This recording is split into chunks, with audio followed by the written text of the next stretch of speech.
ba ba ba ba ba ba ba ba ba ba ba ba ba ba ba ba ba ba ba. Ba ba ba ba ba ba ba ba ba ba ba ba ba ba ba ba ba. Hey everybody, and welcome to the Macaw Podcast universe. This is where we exist to prove people wrong when they say that sequels are never better than originals, and we dive into film franchises. And if you didn't know because you haven't been following and you just discovered us and you happen to click on this episode, or you didn't read the title of this, maybe you heard that musical cue at the beginning and you thought, oh, they're covering Ip Man. It's possible. And I'm listening to the last episode. Yes, you're listening to Ip Man 4, the finale. So, here we are again. We are still, if you listen to our last episode on Master Z, the legacy of Ip Man, you heard us and how Oregon at the time of the recording was on fire, and we had to evacuate, and we were at Jordan's parents'. Well, our apartment is still too smoky, so we're still at the parents' house. Yep. But I think the audio, I'm back on my normal mic, so that's nice. And then Jordan's on her mic, which she was last week too. For all of you audio, No, I wasn't. You weren't on that one? Because this thing kept popping off because it was round. Oh, I used that one last. Why did I do that? I don't know. But today we're jumping into Ip Man 4, and we're finishing off another franchise. And it's, I think it's the second week of October for everybody. And, yeah, we've finished it. So how do we want to kick this off? Do you just want to jump right into the production? Yeah, probably. Because I have so many things I'd like to say, but I don't want to say them yet. Yeah. You know? So once again, the movie is directed by Wilson Yip. All of the main Ip Man movies are. Screenplay by Edmund Wong. All of the Ip Man movies. Dana Fukazawa, who has also done I Miss You When I See You and Sky on Fire. Chan Tai Lee, who did Ip Man 3. And Jill Lung Lei Tin, who's done all the Ip Man movies. And then we have music by Kenji Kawai, who did all the Ip Man movies. Cinematography by Su Kung Chang, who did Mad Detective, The Mission, Election, and PTU. And once again, on stunts, Jordan, we have Woo Ping Yoon. You remember who that is? You're giving me a very blank stare. The stunt coordinator? Yes. The guy who directed Master Z? Yeah, he did the stunts in this as well. Yeah. I'm trying to decode something, but continue. You're trying to do you want to? What are you trying to decode? I'm just trying to figure something out. So Okay. Just go. Keep going. Okay. So December 20th, 2019, the movie comes out. So this movie's not even a year old, Jordan. And the budget was $52 million. Domestically in the U.S., it makes $3.9 million. Worldwide, it makes the most out of all of them, $176.3 million. Really? And so I only have a couple things. As is, I say this every time, but as is the case with like the end of a franchise, a lot of times there's not as much to talk about. Yeah. As far as the production goes, because it's like, yeah, it's been a successful franchise. It was easy to make. So Donnie Yen says this is his last kung fu movie. Kung fu movie ever? He's gotten too old, and he's too old. That's a strong use of words, but you know, he says he's too old. Like his body's too old. He's been doing it for so long, so many injuries and stuff that he's got to call it quits at some point. Oh wow, that's a hard decision to make, I'm sure. Yeah. So that's crazy. He's ending on this movie. I know, and so because I want to get into this when we dive into the plot of the movie, but keep in mind, I guess I'll just say it now. I thought when the movie started and it shows like the brain tumor of Ip Man, I was like, oh, this is going to be incredible because not only is it like the end of Ip Man, but it's Donnie Yen saying goodbye to Kung Fu. So you have this like parallel narrative, and they don't play into it at all. No, they don't. What a lame movie to end your Kung Fu career on. So that was a bummer. Can we just say, too, you've seen Donnie Yen's IMDb profile picture? Yeah, it's been a little while. Let me just refresh your memory. Yeah. Stone Cold Fox. That's just like one of the best IMDb. That's one of the best headshots I've ever seen. Yeah. It's a little odd to me, actually. It doesn't quite look like him. You don't think it quite captures like who he is? It seems a little too cool of a picture. Yeah, it seems kind of Photoshopped He's to also... me. Oh, really? Yeah. I think it's just funny. He's wearing like a leather jacket. Yeah. But it's funny. Yeah. I mean, he looks great. And you commented on this movie because at the end when it's showing the flashbacks of the I was other just three. saying that he does not age. He looks so good. I mean, I don't think there's a wrinkle on him. Right. Or a line. Well, because I was like, maybe she's, just being facetious. And I tried to look, and then the scenes from Ip Man 1, and maybe it's because it's in black and white, but I was like, I don't think if I was unfamiliar with the story and someone just showed me like 4 scenes, I don't think I could be like, this one is here, this one's there, and this one, Yeah. I couldn't put them in order. Yeah. I mean, it is like, 2008 to 2009. Well, that's still 11 years. That's a long time. I still can't get over how young these movies are. Yeah, it's kind of weird. Yeah. So just 2 more notes. So this one is during the 2019 Hong Kong protest. Protesters urged a boycott of the film, citing the pro-Beijing stances of actors Donnie Yen and Danny Chan and producer Raymond Wong. Protesters actively spoiled the film on social media in both English and Chinese. So, Wow. They didn't spoil much. I'll tell you that much. You can guess what's going to happen a mile away in this movie. Oh, well, yeah. Yeah. And then finally, this I loved. And I only saw this on, I clicked on an interview and I was reading through everything. Not an interview, but an article about the movie. And I was reading through it and it was like one throwaway line, but I was like, I pointed at it and I was like, I got to talk about this. One producer said, you guessed it, they'd like to do something with, I don't know, maybe Bruce Lee in the future of the franchise and do a Bruce Lee movie. They cannot let Bruce Lee go. And I don't know what it is. They get all of these movies, except for the first one, are so hung up on Bruce Lee. Do you think that's the American draw? That's what's going to get Americans to watch the movie? No, I don't think it's that at all. I think that these producers are obsessed with Bruce Lee. Yeah. I think it's kind of like when I'm trying to think of a good example, but I feel like this happens in like Harry Potter. Okay. Here's an example.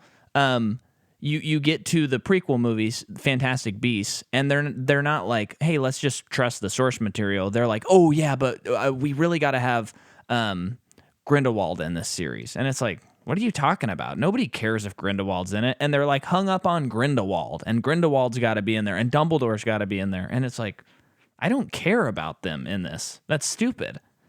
And I see a world where Bruce Lee works in this series, but every time he shows up, it is so distracting. It's so distracting. And it's also very much, it feels like the ending of like the first phase of Marvel, where they kept on being like, we got some other heroes coming. Yeah. It's so weird because it's also real life. Yeah. I know it's not because they just made up all these other stories, but it's very weird. I think it's weird too. I don't really know what to say about it. Yeah. I will say that once we will get to it later in the movie, but I do think the Bruce Lee is in a weird way used best in this movie than the rest.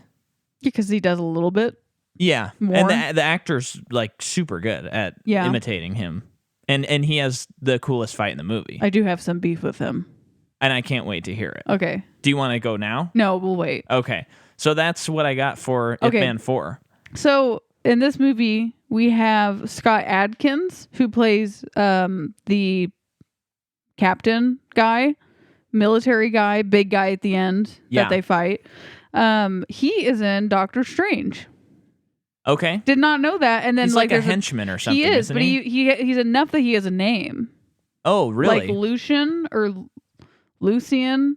Lucian. I think he's just one of like the main henchmen. Sure. you know. But Like and with seeing, Mads Mikkelsen. yeah. Okay. But in seeing this picture of him, this still of him in Doctor Strange, it's like, oh yeah. Yeah.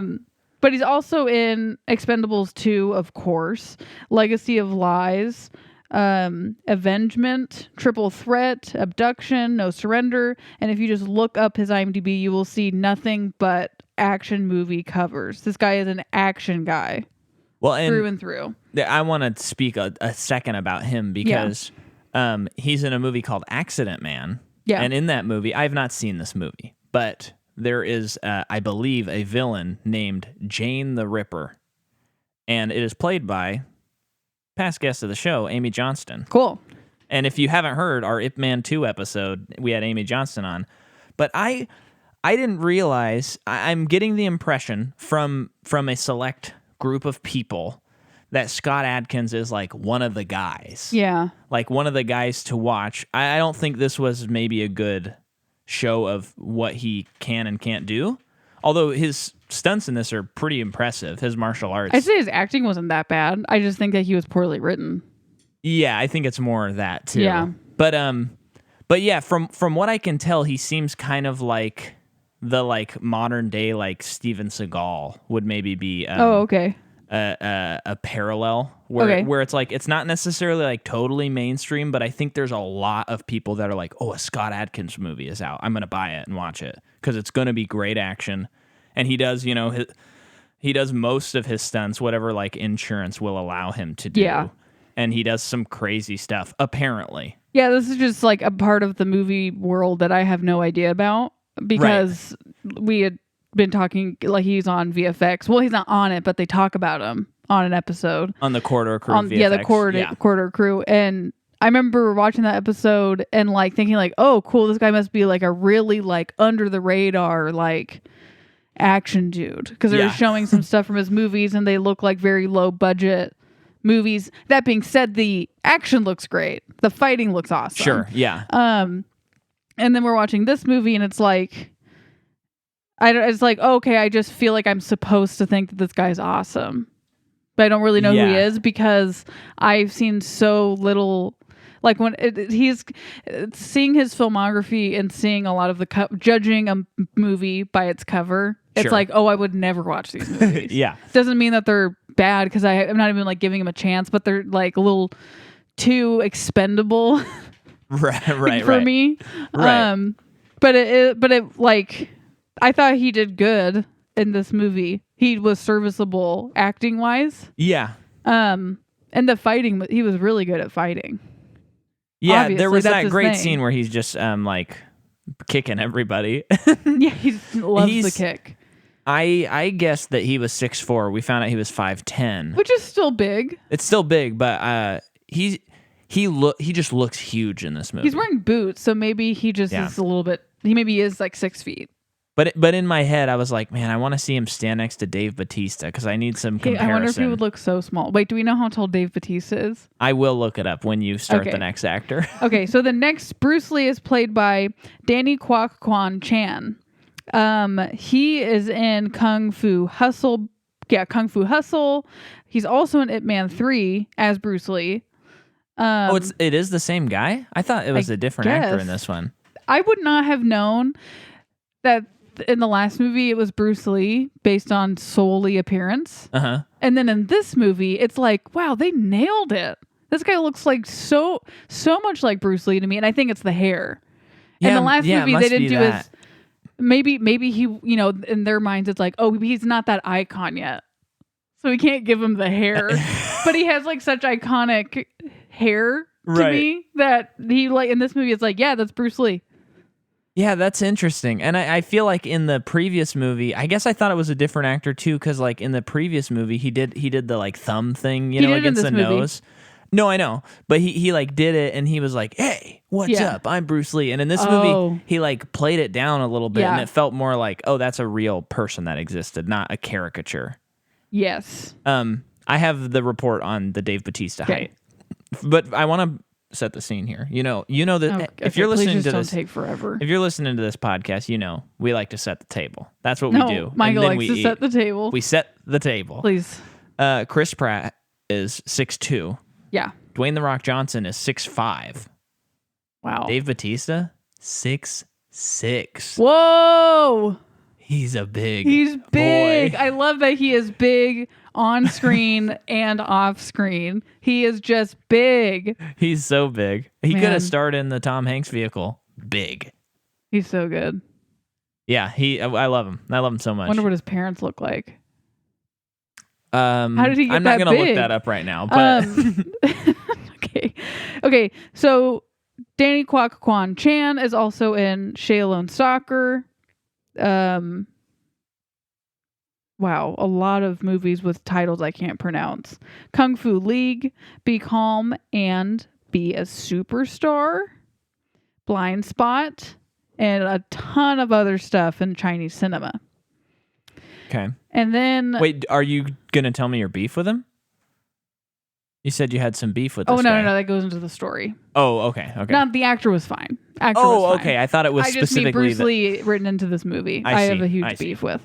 Okay, and then Vanessa Wu, who plays Hartman Wu, who's like the guy who's trying to bring kung fu into the military. Yeah. Okay. He is in The Princess Wei Young. Meteor. Oh, he's in Meteor Garden. If Lauren listens to this episode, he is Mei Zuo. I wonder if that's huge.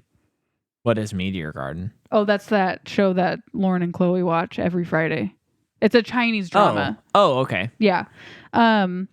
So I hope he's really good in it. I liked him a lot in this movie.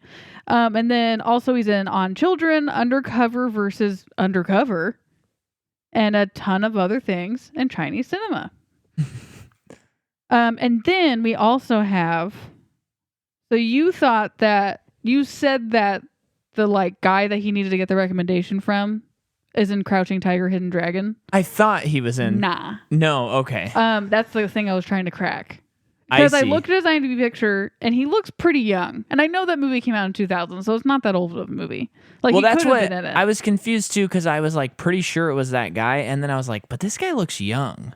Yeah, I think they totally aged him up for this movie by giving him a gray goatee. That's about it. Oh, okay. So this guy's like really young. No, he's like 1976, so he's not that young. But He's like a baby. like, look at his IMDb picture. That doesn't. No. Okay. I like that. Don't tell is what his IMDb picture is saying. I won't tell. Okay, he is in Journey to the West, Little Big Soldier. Oh, by the way, it's Yu Wu, I think. Okay. The King of Land Battle, The Captain, Kung Fu Monster, I Am Your Mom, The Faces of My Jean. He's my mom. I won't tell. And a ton of movies in Chinese cinema. Okay, and then Vanda Margraf plays Wan Yano. That is not how you pronounce it, but the daughter of him. The cheerleader. Yeah. She is only in this movie and Cry of the Birds. Wow. What is this movie? Know what this is about? I don't. Well, yeah, I can't wait for the audience to hear what you think about the cheerleader thing, because surprise, surprise, Jordan really liked that part of the movie, No. the cheerleader section. No. Okay, so I believe Jim Liu plays his son. Okay. He is in The Farewell. Oh, who? He was the doctor.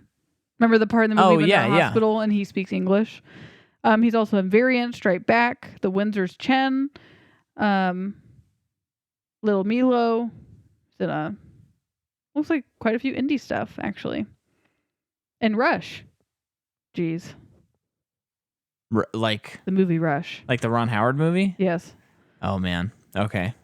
Okay, I'm done. Okay. So let's jump into this plot here.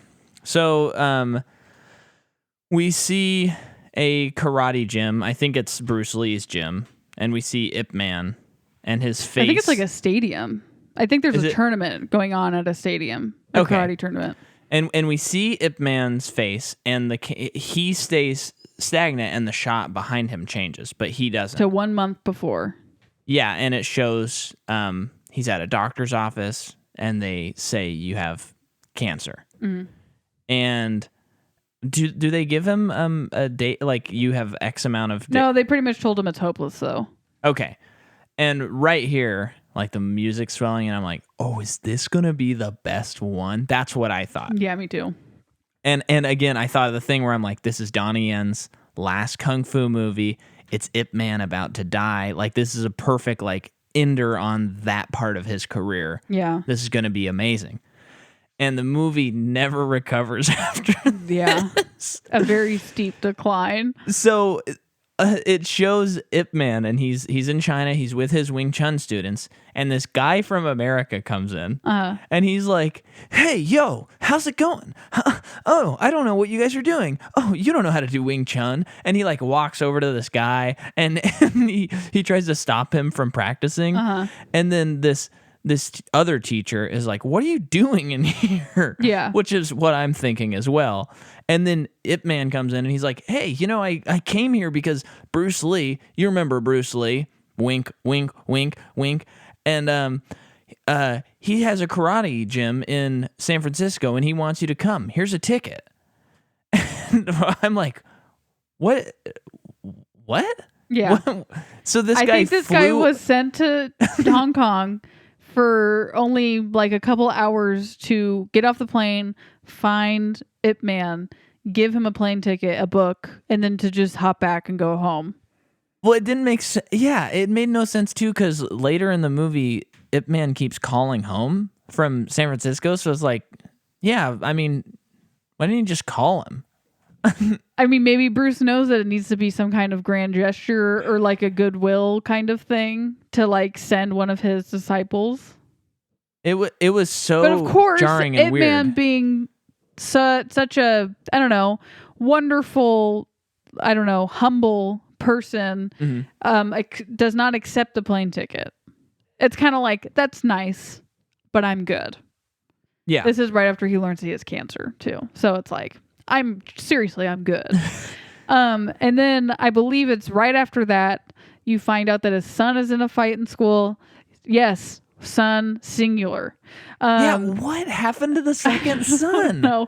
Is it 2 he disappears in? Yeah. And all of a sudden it's just like, yep. No. 2, he doesn't disappear him. And 2, he's born. Well, no, because there's 2, right. He's born. 3, no idea. And then there's just like the old kid. Yeah. So in So this movie, he is like in high school. He's getting into fights. He gets expelled because he's so rambunctious, and it is suggested to Ip Man to send him to America. That's kind of like what you do is you send your kid to America if they can't, I don't know, stay in line at home.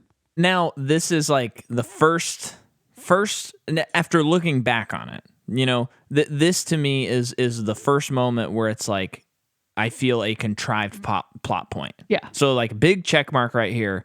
He needs to go to America so that his son can go to a boarding school in San Francisco. So, while Ip Man will probably die alone from cancer. Yeah, and it just doesn't. And I mean, the best way to really explain it is him trying to do the best thing for his son. Like that's the excuse. Yeah. For it. But the whole time I was thinking, no parent would just send their kid away if they had cancer. Right. And that's just them too. Like he needs his son for support and to take care of him. His son just wants to learn martial arts. And they never get into that. Like until the end. How come he doesn't know martial arts? Yeah, has his dad been like, you know, like a superhero? Like, no, it is such a crazy deep responsibility. I would never wish it upon my son. It's not something like that. And it's not like it doesn't feel like lack of interest. Maybe if anything, his son has shown a lack of interest. Yeah. Because he's ornery. Yeah. But then again, they don't even do that well. No. So I don't really get any of that. That doesn't make sense to me. No. So that's checkpoint number 1. Yeah. And we're going to keep racking those up because this is the worst Ip Man movie by far. By far. I would, if you were like, you know what, if you like to be a completist, watch it. But if not, seriously, just go to YouTube and look up all the fights because the fights are awesome as always. Yeah. But the story is so horrible. And just listen to us instead. Sure. So Ip Man goes home. Bob, who was formerly known as Fatso in the second movie, shows up and he's telling him he's got to go to America, blah, blah, blah. His son is like shunning him, not talking to him. And then his son is like, I won't go to America. You know, I hate studies, blah, blah, blah. But then he kind of goes in this thing where he's like, everything's my fault. I want to do this. It's my fault. I do this. It's my fault. You're not supportive of me. And then he does a low dig to his mom, Ip Man's wife, and Ip Man loses it. Really the only time you see him lose it. Yeah. Other than the first movie when he's machine gun punching 10 people to death. Yeah. But when he's clenching the bars and he's like, let me fight. Yeah. Let me fight 10 men. Yeah. So that I just wish they really dove into that relationship more, because clearly ever since his wife died, like, it has been rough for them. Why isn't the movie about something like that? Yeah, let's like throw his son out of the movie. And it's just such a slam dunk to make this movie about him having cancer. I just don't know why. Well, it's like the last movie, the third one with his wife. The best part of the movie was his wife being sick and him getting like throwing everything away to take care of her. That was the best part of the movie. Yeah, and of course even we said in that movie, I think the fights aren't that good compared to the other ones. Yeah. But so it's like that was the best part. This clearly should be what's focused on. But I just feel like Ip Man is so not focused on. He's absolutely not focused on in this movie. No. He is like the MacGuffin of this movie. Yeah. Well, and I keep thinking, well, no, I'll wait until we really dive into the Bruce Lee stuff. Okay. So then Ip Man arrives in San Francisco. And one thing that I found extremely fascinating about the movie was seeing American stereotypes not told by Americans or British people. Basically not told by white people was interesting to see what their perspective on how Americans live is. And it was basically like all Americans are selfish jerks, which, you know what? That stereotype makes sense to me. Yeah. That's what I would do if I was stereotyping America. This movie takes place in the 60s too. Right.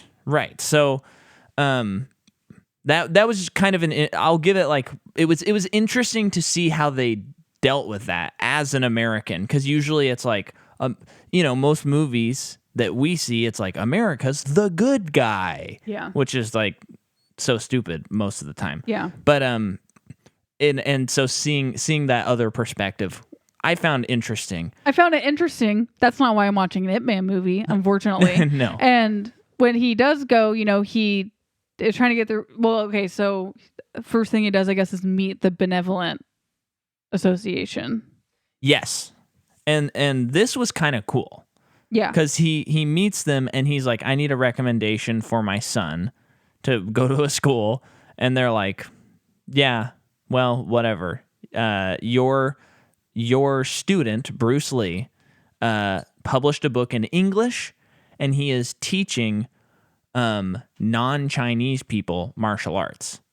Now, right there, I'm thinking, okay, you've wanted this to be about Bruce Lee for this is the third movie that you wanted to make about Bruce Lee. Okay, that's kind of interesting. There's a whole group of people that are anti-Bruce Lee. Maybe that's what this movie's about. I'm into that. Yeah. That's a cool idea, and digging into like old Chinese traditionalism versus like let's share our culture with people. And is it what this movie's about? No. No, they kind of just accept him a little bit later, and it's fine. Yeah. And it's confusing because, in the research, I didn't see anything about the Lee family and how they, because if you listen to our previous couple episodes, they've like put up complaints and they've prevented these movies from being about Bruce Lee. Right. And it seems like he's in it a substantial amount, so it seems like they must have got permission. So why not make him like the main character if you've been obsessed with Bruce Lee this whole time? That's what I'm so confused about, Jordan. They're too scared about going through a whole movie like that and then it being rejected by the estate. Yeah. And it's like, that was a waste of time. So then just don't make the movie about Bruce Lee. Right. Either do it or don't. Seriously. And they halfway did it, I guess.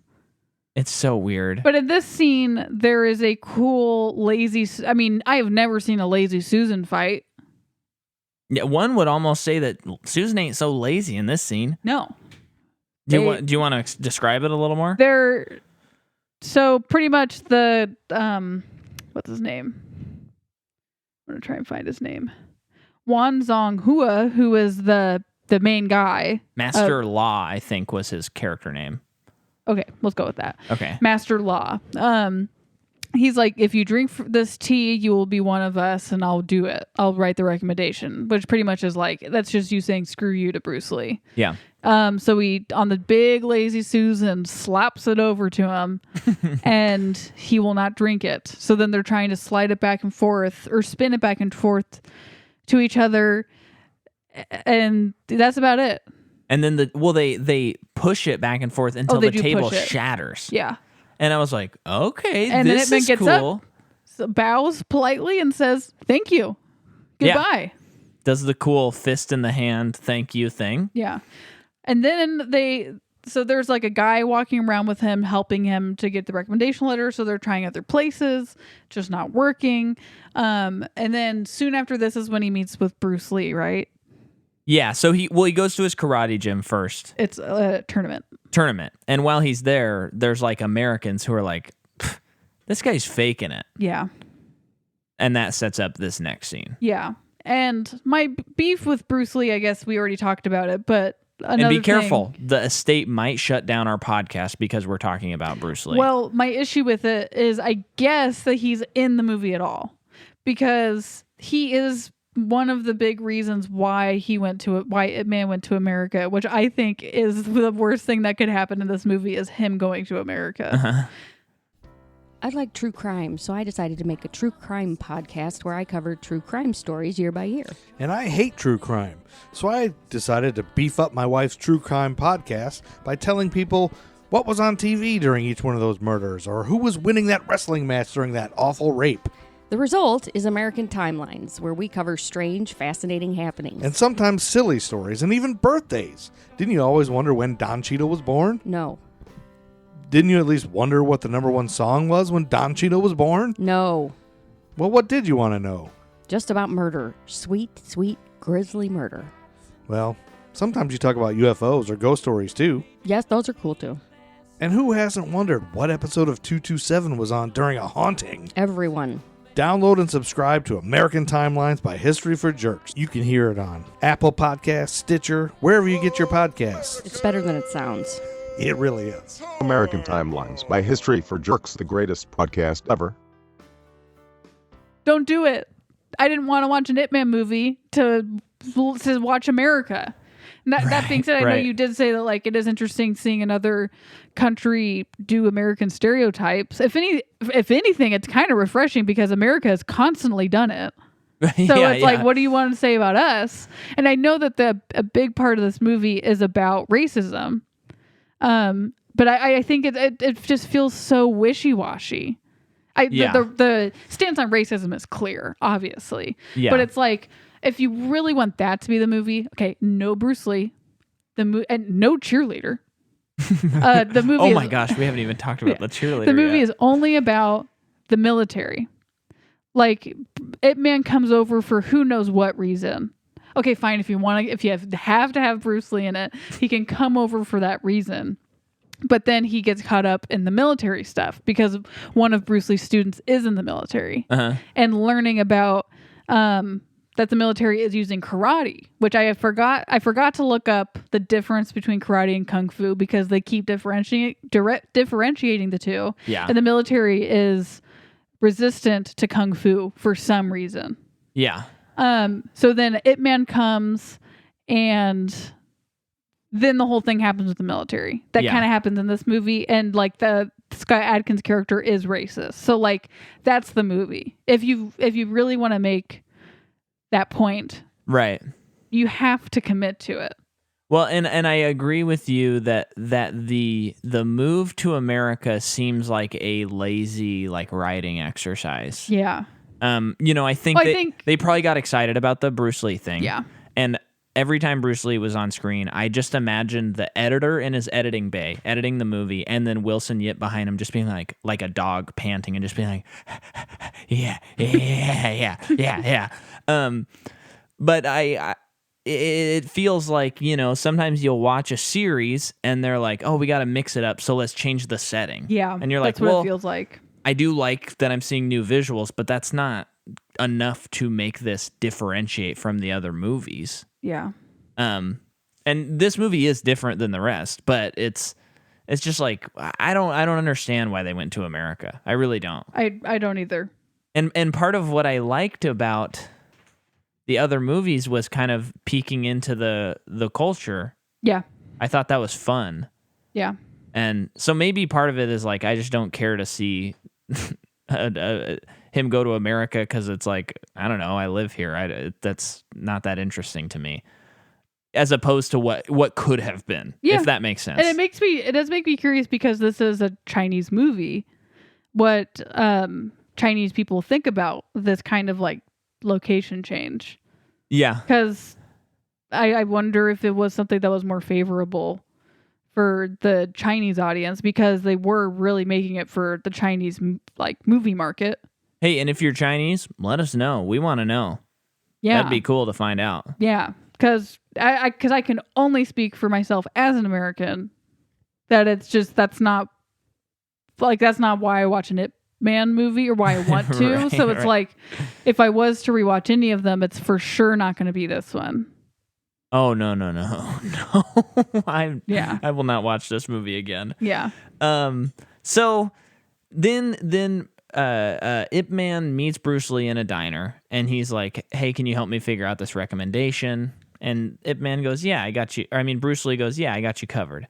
And then this very large man walks in, this American, and he's like, you were faking it. I'm got to fight you. Now, this has been something in all the Ip Man movies, people challenging for fights. And it's kind of fun that it's Bruce and not Ip Man. I like that. And I think that this fight is the height of the movie. Funny enough, we've been complaining about Bruce Lee the whole time, but it was kind of electric. And it was cool seeing this fight. And they do a point to shoot the action in such a way that he is, because, you know, Bruce Lee was famous for being very, very fast. That was one of the reasons why he was so famous. It was like you couldn't keep track of him. He was so fast. And in this fight, I was noticing that they like made it obvious, like the guy could not even remotely keep up with him. Oh, okay. And I thought that was really cool. Yeah. So he fights him, and then this guy comes out of a hallway. He jumps into the sky, kicks out like a street light that's hanging over something, and he's like, hey, come over here. And then they fight. That's pretty cool. Random guy with nunchucks. Yeah, and you kept on being like, when's he going to use those nunchucks? And then finally he whips them out, and then Bruce Lee uses them. It's very and cool. Just, yeah. like, wrecks him. There's that great, I loved when the guy was using the nunchucks, and he went to hit Bruce Lee, and Bruce Lee steps back and kicks him in midair, and then the nunchuck flies up and hits the guy in the face. Yeah. I mean, that was cool. Yeah. Definitely, that's a scene worth YouTubing for sure. Sure. Very cool. But then where does it go from here? Do we? So I think it's soon after the. So, within all of this, Ip Man's calling home to try and talk to his son, because he says to Bob that I'm going to call every night at 10. Yeah. For my son, and then throughout the movie, the son will not come to the phone. Right. Because he's an angsty teenager. I don't know. And he doesn't want to go to America, which is why his dad's there. Yeah. So then we got to talk about it now. Oh, the cheerleading thing? Yeah. So please. The girl who is the daughter of Master Law is a cheerleader, and not that that's a bad thing, but it becomes way too big becomes too much of this movie. Cheerleading. Yeah. Cheerleading in a kung fu movie. It's an odd choice for sure. So she clearly doesn't really care about kung fu, but her dad is very strict and very traditional. So when she's home, she can only speak in Chinese. Mm-hmm. They have to do Tai Chi, all this stuff. When she's at school, she's star cheerleader. And it shows a scene of, I mean, the most cheerleaders I've ever seen in a high school setting.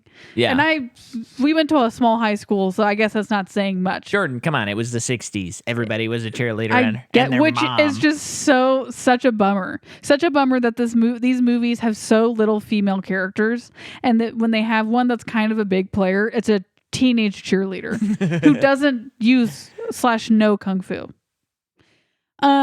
So she is like top cheerleader, to which, of course, the blonde girl has an issue with because she's an immigrant and she doesn't deserve anything. To which, she's like, you don't deserve to be here. We've been here for generations. And to which the girl says, you stole this land. This isn't even your land. So you go home. Blah, blah, blah. High school stuff. Yeah. The stuff on immigration was kind of like, oh. Yeah. Unfortunately, that's still a top topic. Unfortunately, yes. And I think that that argument can still be used not for teenage girls, because I'm not watching this movie to watch teenagers fight, which is what happens. Is she is the daughter of Mr. Master Law is being bullied and beaten up. And of course, this is around the time that Ip Man notices or, is there and stops the fight without any issues and saves her. Right. And then, but before that, he had gone to the principal of the school and gave her this recommendation letter he got, but it wasn't from the Benevolent Association thing. And she was like, well, if you donate $10,000, you can do it. Which I was like, typical America. Keeping the poor down. So, yeah, the cheerleader thing doesn't make any sense. And what's funny is it does become such a huge plot point. Another contrived, this is the check mark number 2, where it feels like the writers, this just feels like a very obvious save the cat kind of thing, where it's like, we're doing something you do in a movie. It doesn't feel natural and at all. Part of her character, I guess I just don't really agree with, because so it comes to a point where she's complaining to Ip Man about her dad, I guess.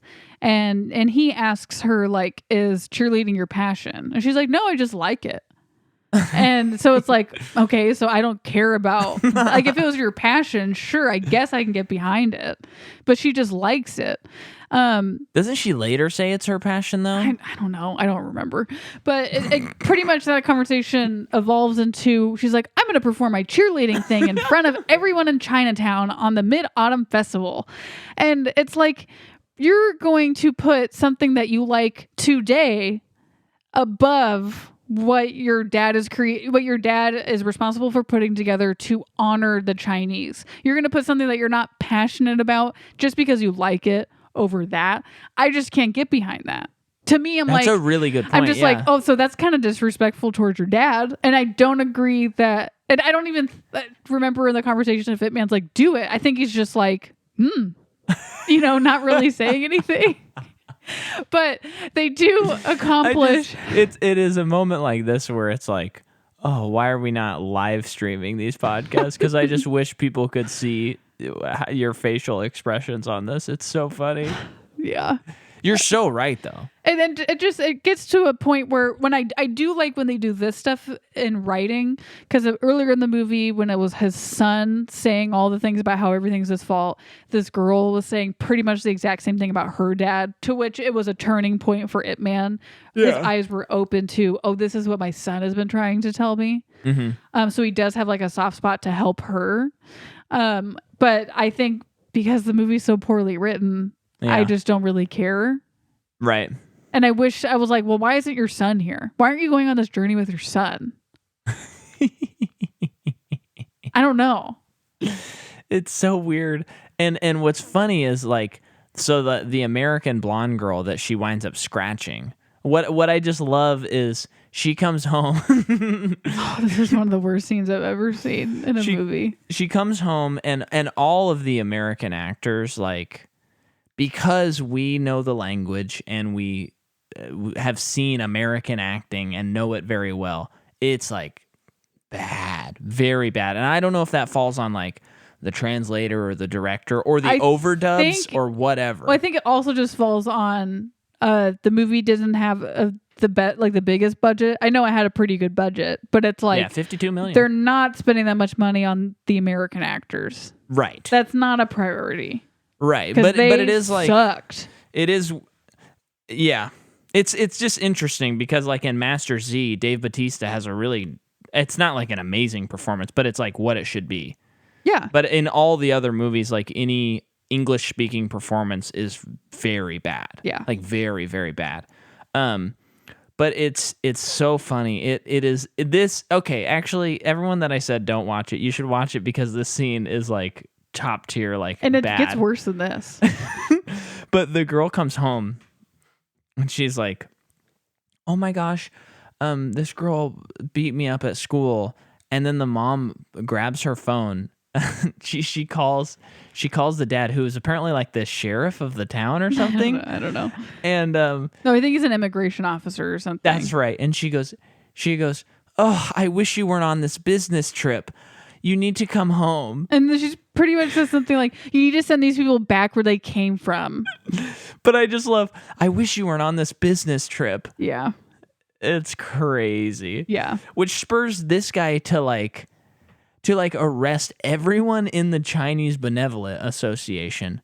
And I'm not going to I know America is all of that racist, but in a lot of ways, not everyone, but yes, not to totally unpack that issue. But it's just like, this is insane what's happening. You know what I mean? Like, maybe this thing could happen, I guess. But I guess the motive is so like kind of lame. Yeah. And there's like no, he just does it. He just arrests them all.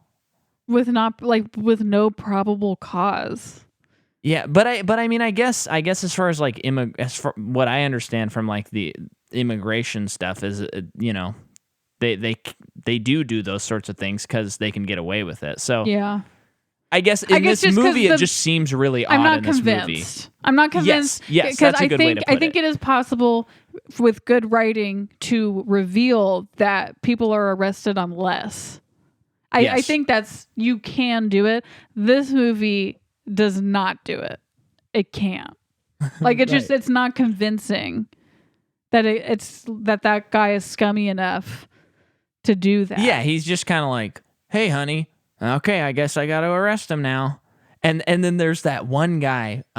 The worst actor I've ever seen on. Do you remember what he says? No, I mean, it doesn't even matter what he said. People should just watch it for that. And you'll know when you see it. It's one of the immigration officers. Someone, for some reason, this guy slipped through the cracks. And I wonder if he was like a key grip or something. And they were just like, "Oh my gosh, we forgot to cast this person. Throw this guy in. He's got like 7 lines." And the guy's like, 7 lines? That's so many lines. And he's so bad. Because he's like, what does he do? He's just like, Well, we're he's- going to need to be setting up a perimeter over there, okay? So if we go and do that, that will be what we do. That's literally the cadence. It's something that's supposed to be urgent, and this guy is not urgent at all. And then later, it's like, "Did you guys take care of Master Law? That sounds fantastic. I'm very glad that we did that." Okay. And the Just other insane. people like barge in, and he's like, "More." It's so bad. But we are jumping over a few things. So, there is this one trope. So Jordan, there's so many great little things that we've pointed out over the career of our podcast, and one of them is you say, it bothers you in movies when there's food and people don't really eat. Yeah. That's a good thing to point out. Another thing you've pointed out is girls only eating healthy food and guys eating Yeah. like burgers and stuff in the same scene. Yeah. You've said a lot of things about hair.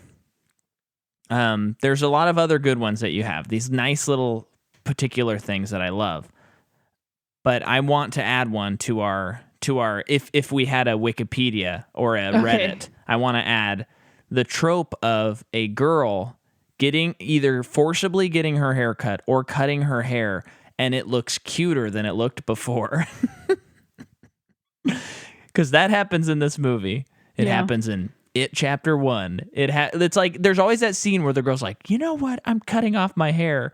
And that's why I love in Arrested Development Season 4 when Lindsay cuts her hair and she's like, I'm done being pretty. And then she looks in the mirror and she's like, I look even cuter. That's funny. Yeah. Which from that point on, that trope should have died because they like summed it up perfectly. They pointed it out. But yes, I'm adding that to the Macaw podcast universe Thank you. pantheon of very strange things. The other one I have is we need less tinnitus in movies where bombs explode. Yes. And microphone feedback. Oh, and those are my 3. I need to write these down. Yeah. Might have to run my own Reddit page for this podcast. Sure. So that happens. Then Ip Man fights Master Law. Yes. Pretty good fight. Yeah. Some fun stuff. Interrupted by an earthquake. Yeah, and they're in California. Believe me, that stuff will happen there. Especially San Francisco. Huh? Especially San Francisco. Oh, I thought you said actually San Francisco, to which I thought that is California. Oh, didn't they have a really big one I think, I don't know. a long time ago? Oh, yeah, I think so. I don't know, I though. sound so dumb right now. No, you don't. So the Chinese guy in the military wants to bring a Wing Chun dummy, and he does to his military base, and he's like, "Guess what, guys? We're gonna learn to Wing like Chun." a dojo where stuff like martial arts is already being performed. So this is why, and this is probably my own ignorance, but I don't understand why that wouldn't be accepted. And they're like making fun of it. And I guess like kind of throughout the movies, they are saying, they're referencing to several different types of martial arts. Totally. So it's probably just as simple as that. But it is kind of funny that it's like an American, again, I guess it's like an American saying like, that's not good enough as what we're already doing. And it's kind of like, what are you to say? Who are you? But then again, it's just too many questions. Here's what's weirder too. So from watching the movie, I was kind of like, so I guess karate was made in America because the way they just presented it. And they claimed present it and like the way that the guy, the Scott Adkins, is just like, karate's the only way to go. I just looked it up. Karate evolved in East Asia over a period of centuries, becoming systematized in Okinawa in Japan. So it's from Japan. Oh. So. Which I mentioned. You did? When we were watching it. I was like, I wonder if this is just like Japanese and that's why it's not good enough. Or like that's why Wing Chun's not good enough. Just like a completely different cultural thing. Yeah. And it sounds like it is, but it's funny that like the Americans adopted it. I mean, I don't know the history of it. Yeah. Honestly, and like I said, honestly, this probably might our be own ignorance. Yeah, this might be ignorant. I've never heard of the army doing martial arts. Me neither. Ever. I don't even know if that's a thing. I thought you just did squats and shot. Wow, that's it? No, I mean, but I guess if you're in the military, please let us know if you learn martial arts, because maybe I'll look it up though. To the degree at which they did in that movie, which seems like that was the only thing they were doing at the military base. I wonder if it's possible that the writers were writing the movie and they just kind of assumed that was a thing, but didn't do any historical research on it. Well, maybe it was even one of those things where it's like, it's fiction. Yeah, because these movies are not based on a real person. So yeah. Oh yeah. Okay, so that guy had to fight Scott Adkins. No, one of his dudes. That's right, one of his dudes. Yeah. It was like if you beat him, you can have your dummy. Doesn't beat him. Burn the dummy. Yeah. Period. Kind of a funny scene when it's burning. I don't know. Yeah. It just kind of cracked me up a little bit. The music did not do it for me in this movie, even though it was Kenji Kawai. So bad. It was like ripped from TV. And it never got to the full on like da da da until the credits. It just felt like a carbon copy. Yeah. So that was a big bummer. So Ip Man won't forge a signature because the daughter wants to help him. And then the military's like, you know what?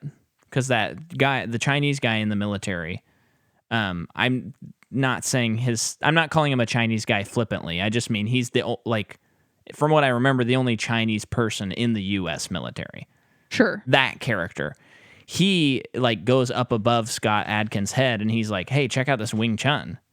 And then the guy's like, oh, this seems really cool. We should use this in the U.S. military. And then Scott Adkins Hartman Wu is his name, if you want to refer to him by his name. Hartman Wu. I'll probably just call him Hartman. Okay. So Hartman, he he's like, we should use Wing Chun, and the general's like, yeah, that sounds great.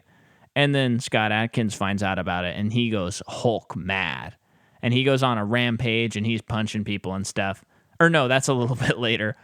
Then we're at the Mid-Autumn Festival. Sure, yeah. So please take over. Mid-Autumn Festival.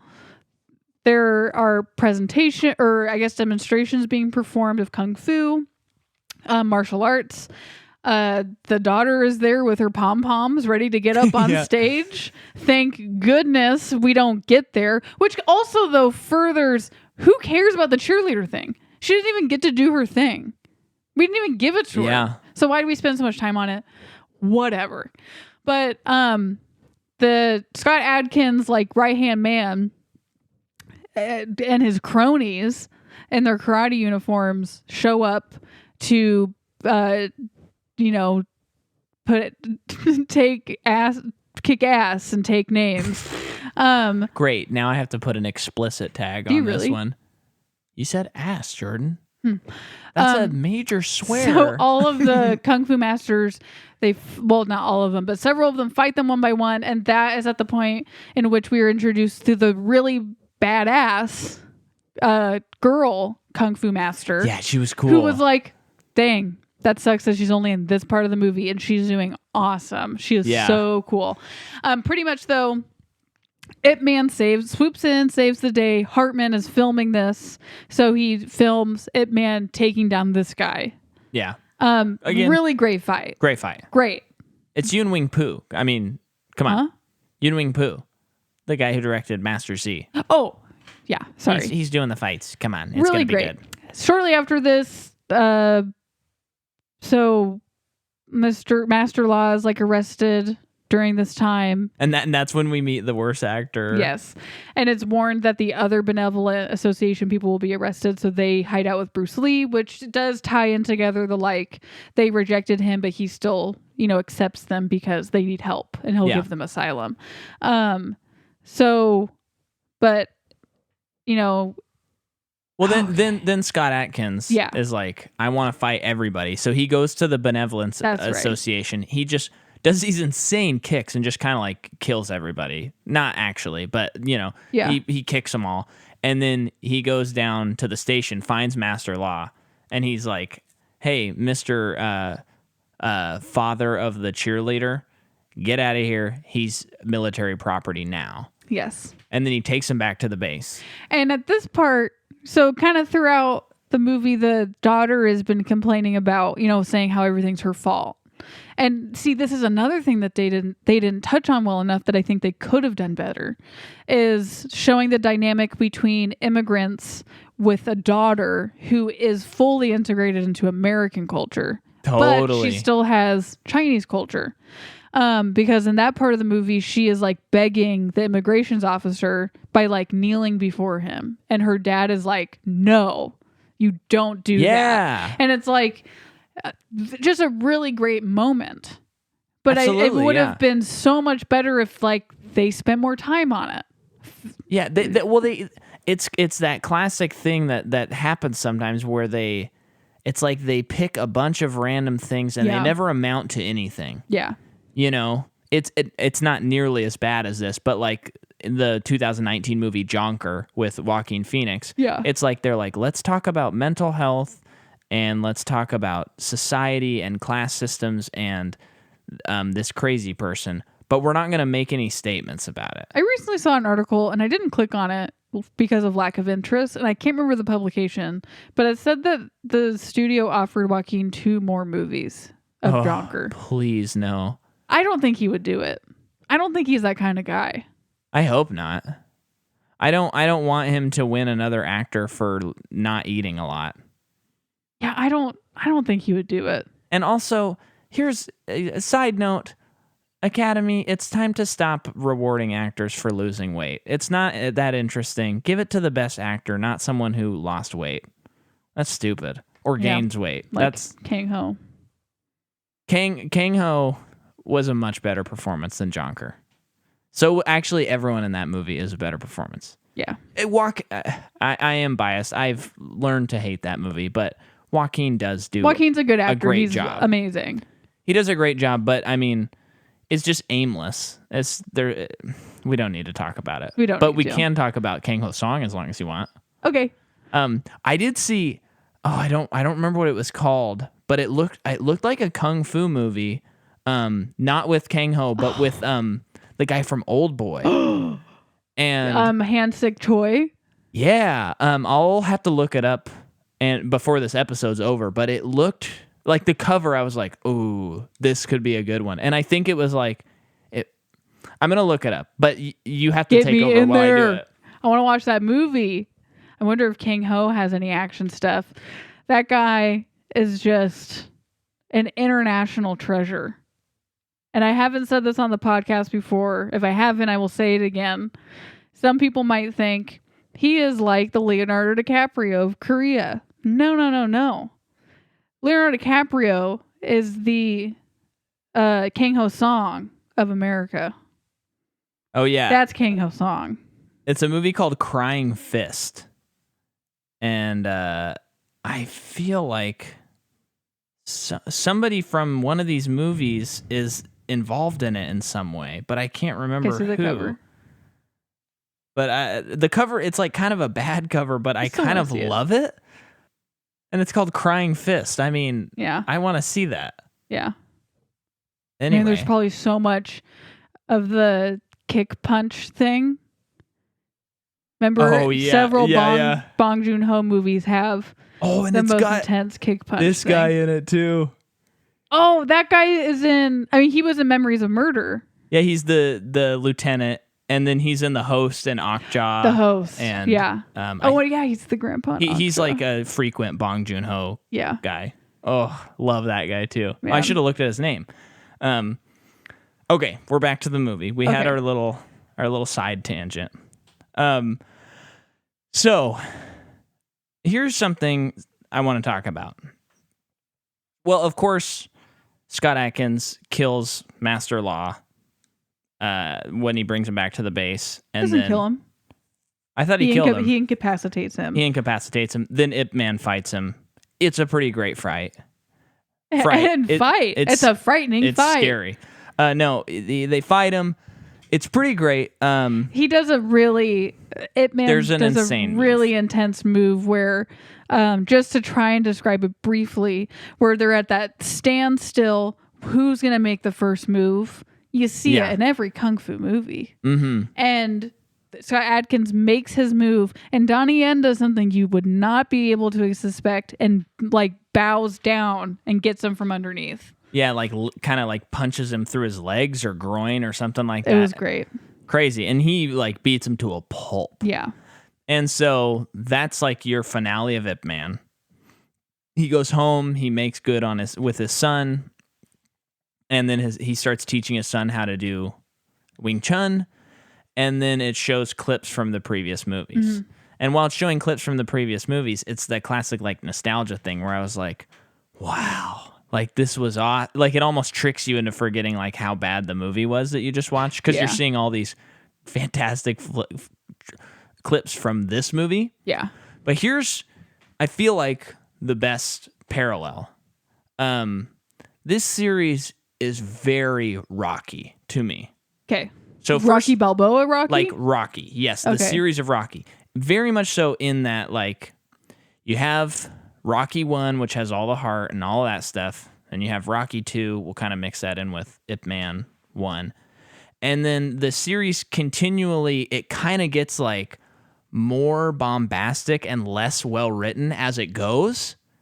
And then it even gets to where it's like Rocky's old, Ip Man's old, but they still have like one last fight. Yeah. And it's, you know, like I think it was the second movie we talked about how it kind of had the plot of Rocky 4 Yeah. And so this just felt very, very like, it felt like that unsatisfying, like when, I like most of the Rocky movies, but when they're not that good, it feels so like such a letdown because you like yeah. the first two so much. Yeah. And funny enough, both Ip Man and Rocky have a spin-off that is arguably as good, if not better, than the original property. Is Creed a spinoff? Yes. But he's in it. Yeah, but it's a spin-off Oh, okay. because it's not a Rocky movie Okay. because it's Creed. Okay. But you know what I'm saying. Yeah, I know what you're saying. And Master Z is a spin-off of Ip Man, and it's arguably as good as Ip Man 1. So I just thought there were some parallels there. It's also like the format of like you have the one big bad guy, but you got to do some stuff in between to get there, So I wanted to point that out. And so now let's talk about the franchise as a whole, right? Mm-hmm. What do you think? For someone who hasn't seen hardly any kung fu stuff, I'm excited to watch other kung fu movies now. I feel like it was a good introduction. I think it's a really good introduction for like anyone. Yeah. All of the fighting in all of the movies, no matter if they were good or bad, was exceptional. Oh yeah. And Donnie Yen's amazing. Oh yeah.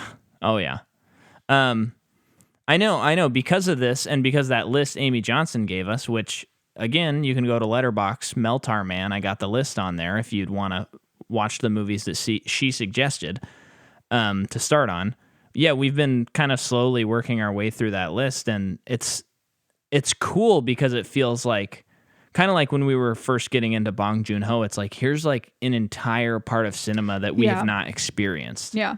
And so it feels really exciting and fresh. And even when things maybe aren't as good in like a story aspect, you're still like, but that would like never be in an American movie. Yeah. That's so cool. Yeah, that's true. Like we just watched The Five Venoms. Yeah. And the story was like so incredibly convoluted and hard to follow. But it just had some things that it's like, how incredibly confident is this movie to do all of this insanity? Yeah. And I think that like one reason I wanted to pick this franchise was to pick something that was not that was foreign. Yeah. Because through the more we watch movies, the more you and I have watched more foreign movies. Mm-hmm. And I would like to make that not a refreshing part of my movie watching, but a regular part of my movie watching. Yeah. And so like this was very refreshing. And for anyone who tells me they are hesitant to watch a foreign movie because of subtitles, that is not an excuse. Oh no, I don't think. Yeah, it does not like that. That is not an excuse not to watch a foreign movie. You are missing out on so many incredible movies if that is your one barrier, right, to not watching it. Mm-hmm. And a lot of them, if you're like, no, really, I like have trouble reading or something like that. A lot of them do have dubs. Yep. Because so a lot of them, especially once you start getting into them, you're probably going to be watching a lot of the popular ones, which means a lot of them have dub. And I think that can be helpful. Yeah. And I do think that because of the internet, watching a lot of movies from all over the world is just becoming more popular as it is. Mm-hmm. So dub is becoming more popular of a thing.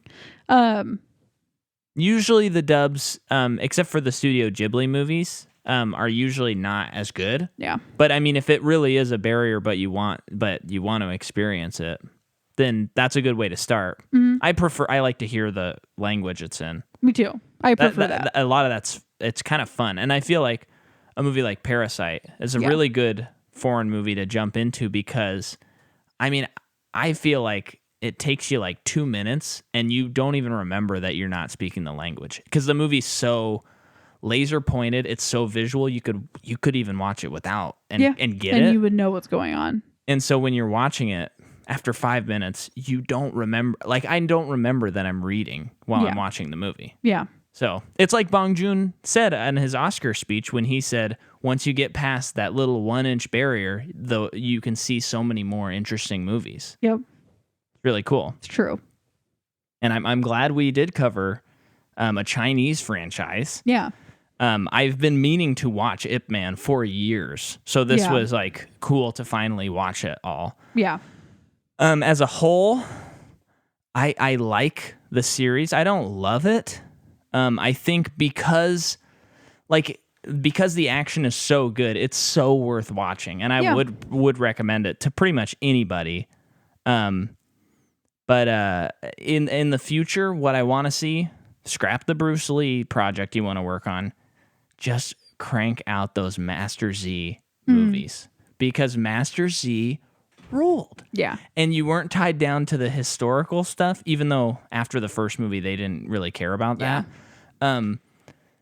That is where the future of this franchise lies for me. That's what I want to see. And as long as Yuen Wing Po, as long as he is still around, because he is very old, let him direct those movies. Yes, and just please. crank them out. Yes. Anything left on Ip Man? Just my ranking. Okay. So you got Masters. This is best to least. Oh, okay. Best to least. Least to best. Least to best. That's always how I do it. 4, Ip Man 4. 3, 3, 2, 2, 1. 1. Master Z. Master Z. I am in full agreement with you, Jordan. And guess what, folks? This gets in the category that a lot of the series we've covered does, where we exist to prove people wrong when they say that sequels are never better than the originals. Master Z, the 4th movie in the franchise, is the best movie. Mm-hmm. I think you could argue that Ip Man 1 is a better movie. Yeah, I think so too. Well, I think but I Master enjoyed Z more. Is so good because of the first movie, because of what it stems from. Yeah. They use explain that more. They use a lot of Ip Man stuff in that movie. That's true. The movie is very I'm forgetting affected about by that part. Ip Man. Yeah. So without it, you would potentially still get this movie, but for me, there was a really great impact in character development because of Ip Man. Sure. I do think you could just show it to someone and they just absolutely. Oh, this rules. No, totally. Yeah. It's cool. And it is fun as the more we do this podcast, a lot of times we have this, we agree with, maybe the consensus of a movie, like Lord of the Rings. We love the Lord of the Rings. We don't like the Hobbits. That's not an uncommon opinion.